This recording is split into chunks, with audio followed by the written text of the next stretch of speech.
والصلاة والسلام على سید الانبیاء والمرسلین وعلى آلہ واصحابہ اجمعین اما بعد اعوذ باللہ من الشیطان الرجیم بسم اللہ الرحمن الرحیم قل هو اللہ احد اللہ الصمد لم یلد ولم یولد ولم یکن له کفوا احد صدق اللہ العظیم الصلاة والسلام علیک یا رسول اللہ وعلى آلک واصحابک یا سیدی یا حبیب اللہ۔ اللہ رب العزت نے سورہ اخلاص کے اندر عقیدہ توحید کو وضاحت اور تفصیل کے ساتھ بیان فرمایا ہے۔ آج کا ہمارا عنوان بھی عقیدہ توحید ہے۔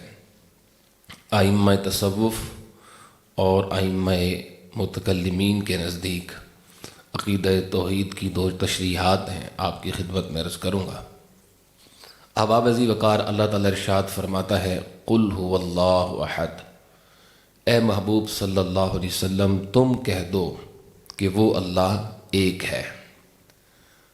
اپنے محبوب کریم علیہ السلام کی زبان سے کہلوایا، تم کہو کہ اللہ ایک ہے۔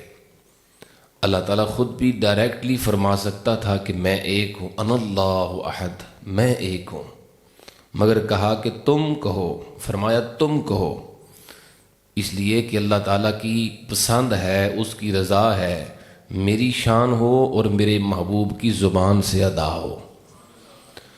اور پھر یہ بھی کہ محبوب رحمت للعالمین ہیں، ان کی میٹھی زبان سے یہ عقیدہ سنیں گے تو ان کو سمجھ بھی جلدی آئے گا اور یقین بھی جلدی آئے گا۔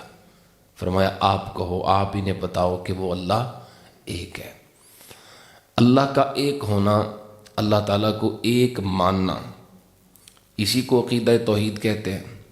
بلکہ بعض ائمہ کرام نے توحید کی تعریف میں یہ وضاحت کی ہے کہ اللہ تبارک و تعالیٰ کی ذات اور اس کی صفات اور اس کے افعال کو، ذات، صفات اور افعال کو لا شریک سمجھنا، اللہ تعالیٰ کی ذات اقدس کو اس کی ذات میں، صفات میں اور اس کے افعال میں لا شریک ماننا، اس کا نام توحید ہے۔ یعنی نہ اس کی ذات جیسی کسی کی ذات ہے، نہ اس کی صفات جیسی کسی کی صفات ہیں، اور نہ اس کے افعال کے اندر کوئی اس کا شریک ہے۔ اس کا نام عقیدہ توحید ہے۔ یاد رہے کہ اللہ تعالیٰ ایک ہے۔ اس ایک ہونے کا مطلب کیا ہے؟ اللہ ایک ہے۔ توحید کی دو قسمیں ہیں، ایک ہے توحید اقراری، ایک ہے توحید معرفت۔ میر عبد الواحد بالگرامی رحمۃ اللہ تعالیٰ علیہ نے سبع سنابل جو تصوف پہ ہے اس میں یہ وضاحت فرمائی ہے۔ ایک ہے توحید اقراری۔ توحید اقراری کا مطلب یہ ہے کہ کوئی شخص اقرار کرے زبان سے کہ اللہ تعالیٰ ایک ہے، وہ لا شریک ہے، صفات میں، ذات میں، افعال میں، یہ توحید اقراری ہے۔ توحید معرفت یہ ہے کہ وہ اس بات کو محسوس بھی کرے، دل سے مان کر پھر جس طرف نظر کرے اسے اللہ تعالیٰ کی وحدانیت اور اس کے ایک ہونے کے جلوے نظر آئیں، اس کو توحید معرفت کہتے ہیں۔ بہرحال اللہ ایک ہے، اس کے ایک ہونے کا مطلب کیا ہے؟ ایک تو عدد بھی ہوتا ہے، عدد تو اللہ واحد ہے، وہ ایک ہے۔ واحد عددی ہے یا واحد حقیقی ہے؟ تو یہ بات یقین کے ساتھ ہے کہ اللہ تعالیٰ ایک ہے، واحد حقیقی ہے، واحد عددی نہیں ہے۔ واحد عددی وہ ہوتا ہے جو جس کو آپ گنتی میں پہلا ہندسہ سمجھتے ہیں، وہ واحد ہے، وہ ایک ہے، وہ عددی ایک ہے۔ حقیقت میں وہ ایک نہیں، حقیقی واحد، حقیقی یکتا، حقیقی تنہا وہ اللہ تعالیٰ ہے۔ یہ واحد جو ہے، یہ ایک جو ہے جو گنتی میں شمار ہوتا ہے، اس کو واحد عددی کہتے ہیں۔ اللہ تعالیٰ واحد عددی نہیں ہے، وہ واحد حقیقی ہے۔ واحد عددی جو ہے نا، وہ تو بعض بھی ہو سکتا ہے، یعنی اس کو آدھا بھی تو کر سکتے ہیں، نصف ہو سکتا ہے۔ اور پھر واحد عددی جو ہوتا ہے، ایک عدد والا، اس کو دو کے ساتھ ایک نسبت ہے کہ وہ دو کا آدھا ہے، تین کے ساتھ ایک نسبت ہے کہ وہ تین کا تہائی حصہ ہے، چار کے ساتھ ایک نسبت ہے کہ وہ چار کا چوتھائی حصہ ہے۔ تمام اعداد کے ساتھ اسے ایک نسبت ہے۔ اور پھر یہ بھی کہ واحد عددی جو ہوتا ہے وہ تمام اجزاء کا، تمام اعداد کا جز ہوتا ہے، تمام اجزاء میں شریک ہوتا ہے، تمام اعداد میں شامل ہوتا ہے۔ مثلا ایک ہے، اس ایک کو 2 بار کریں تو 2 بن جائے گا، وہی ایک 3 بار گنے تو 3 بن جائے گا، وہی ایک 4 بار گنے تو 4 بن جائے گا، یعنی 2 3 4 10 15 20 ہر ایک میں وہ ایک نظر آئے گا۔ آپ سمجھ رہے ہیں بات کو؟ تو واحد عددی جو ہوتا ہے وہ تمام اعداد کا حصہ ہوتا ہے، اور اللہ تبارک و تعالیٰ ان تمام نسبتوں سے پاک ہے، نہ وہ کسی میں شامل، نہ وہ کسی کا حصہ، نہ وہ بعضیت قبول کرتا ہے، نہ اس کی شان کل جز ہونا ہے، نہ اس کی شان بعض ہونا ہے۔ یہ تمام صفات جو ہیں یہ عدد کی ہیں، اور اللہ تبارک و تعالی واحد ہے، مگر واحد حقیقی ہے، واحد عددی نہیں ہے۔ وہ مکان سے پاک ہے، وہ جہت سے پاک ہے، وہ عیوب سے پاک ہے، وہ نقائص سے پاک ہے۔ اچھا، یہ بھی یہاں میں مسئلہ عرض کر دوں کہ اللہ تبارک و تعالیٰ کا وجود ہے بھی یا نہیں؟ یہ ایک سوال ہے جو عموماً ہم فیس بک پہ دیکھتے ہیں۔ یہ نوجوان بھی بیٹھے، ان کے لیے میں عرض کر رہا ہوں، خدا الہ معبود ہے بھی، ایگزسٹ بھی کرتا ہے یا نہیں؟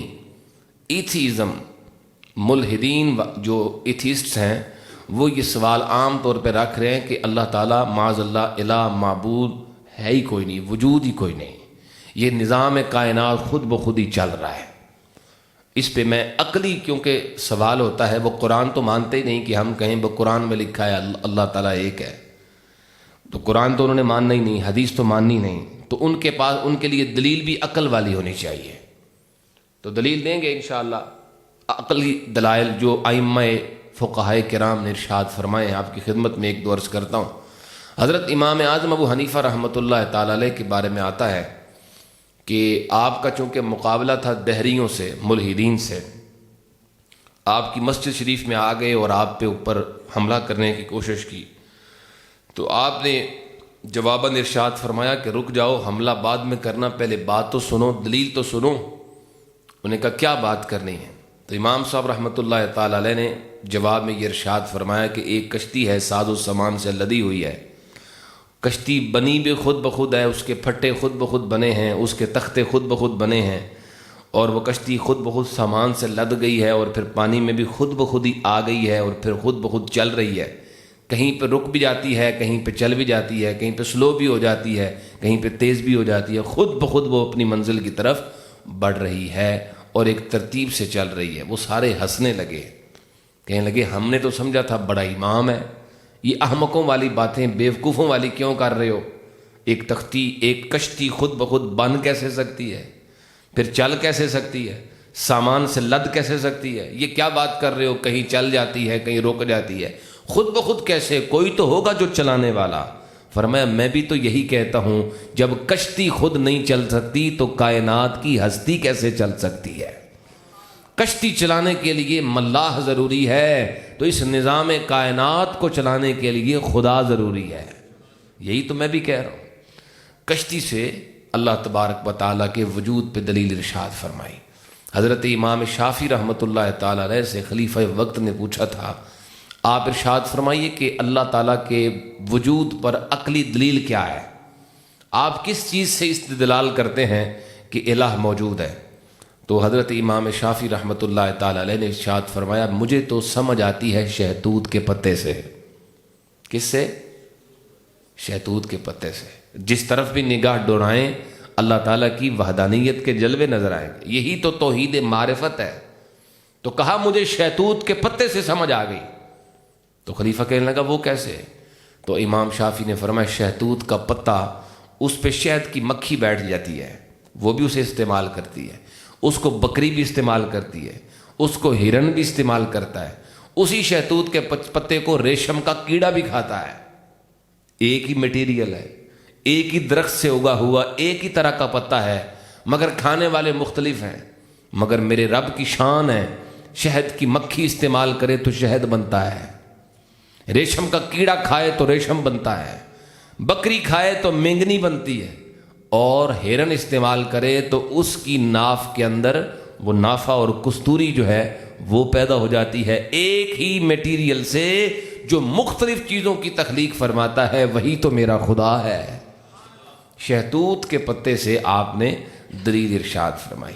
حضرت سیدنا امام مالک رضی اللہ تعالی عنہ، آپ سے جب سوال ہوا آپ کیا دلیل دیتے ہیں کہ الہ موجود ہے یا نظام کائنات خود ہی چل رہا ہے، تو آپ نے فرمایا موجود ہے، اور دلیل اس پہ زبان ہے، یہ زبان جو ہمارے منہ میں ہے، یہ گوشت کا ایک ٹکڑا۔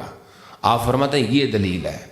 پوچھا گیا اس کو کیسے دلیل بناتے ہیں، تو آپ نے فرمایا زبانیں سب کی نکال کے دیکھو ایک طرح کی ہیں، ایک جیسی زبانیں، مگر لہجے سب کے ایک جیسے نہیں۔ زبانیں تو ایک جیسی ہیں مگر آوازیں ایک جیسی، بولنے کا طریقہ ایک جیسا، ایک جگہ پہ رہنے والوں کا طریقہ بھی ایک جیسا نہیں۔ اور پھر اگر علاقہ بدلے، ماحول بدلے تو زبان بھی بدلتی ہے۔ ایک ہی گوشت کا ٹکڑا ہے، اس سے مختلف قسم کی زبانیں سننے کو ملتی ہیں۔ کبھی یہ زبان عربی بولتی ہے، کبھی فارسی بولتی ہے، کبھی ہندی بولتی ہے، کبھی پشتو بولتی ہے، کبھی انگریزی بولتی ہے۔ تو فرمایا وہ خالق ہی تو ہے جس نے ایک گوشت کے ٹکڑے میں ان ساری زبانوں کو انسٹال فرمایا ہوا ہے۔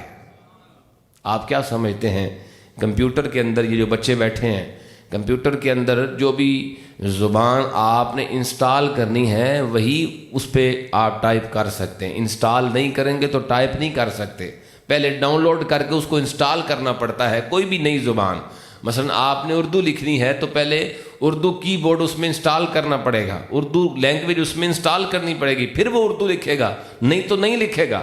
اللہ اکبر، ایک ہی زبان ہے، کسی اضافی ڈاکٹر کی ضرورت نہیں، کسی اضافی سافٹ ویئر لگانے کی اس انسان کو ضرورت نہیں ہے، بس ماحول ہے، جس ماحول میں جاتا ہے خود بخود وہی بولی بولنا شروع کر دیتا ہے۔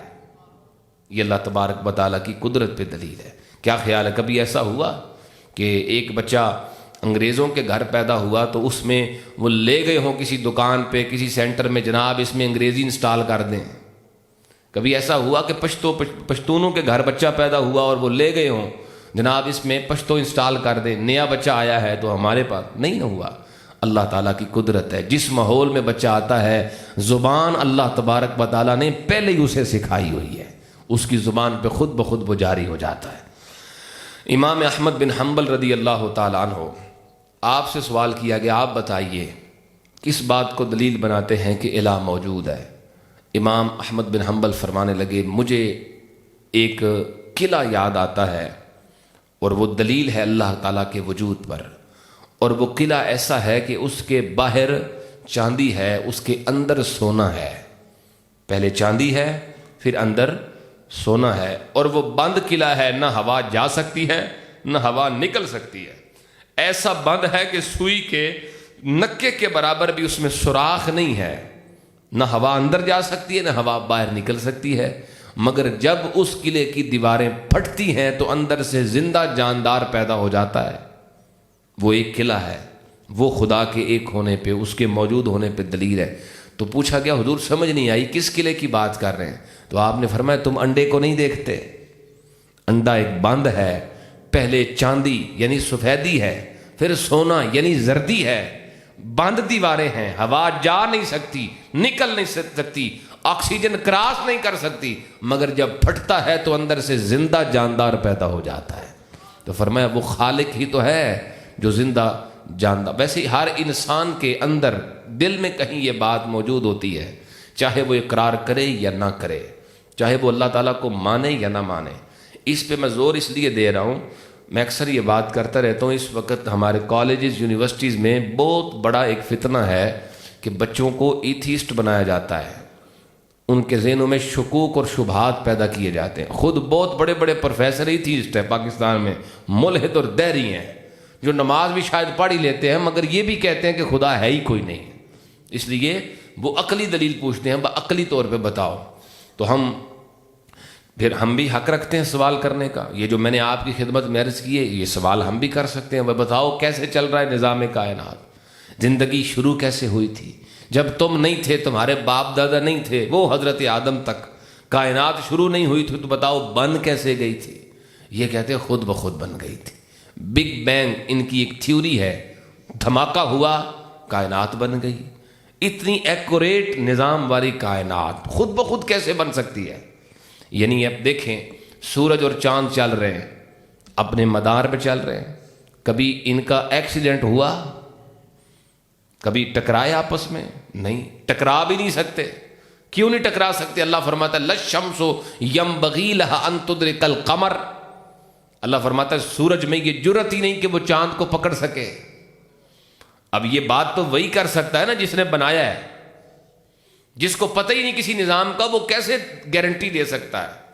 ایک بندے نے ایک مشین ایجاد کی ہے، اس مشین کے نظام کو، سسٹم کو سمجھتا ہے تو گارنٹی بھی دے سکتا ہے میں نے بنایا ہے، اس میں یہ خرابی نہیں ہوگی، بلاسٹ نہیں یہ کرے گی، یہ نقصان نہیں کرے گی، وغیرہ وغیرہ۔ جس نے بنایا ہو وہ گارنٹی دے سکتا ہے۔ خالق کائنات گارنٹی دے رہا ہے للشمس ینبغی لها ان تدرک القمر، فرمایا سورج کی یہ مجال ہی نہیں ہے کہ وہ چاند کو پکڑ سکے، یہ ایکسیڈنٹ کبھی نہیں ہوگا، کیونکہ بنانے والا خود گارنٹی دے رہا ہے۔ کئی دلیلیں ہیں اس پہ، میں آخری بات عرض کر رہا ہوں آپ کی خدمت میں۔ حضرت امام جعفر صادق رضی اللہ تعالی عنہ کے دربار میں ایک شخص حاضر ہوا، اور وہ دہریہ تھا، یعنی ملحد، یعنی اس دور کا ایتھیسٹ، نہیں مانتا خدا کو۔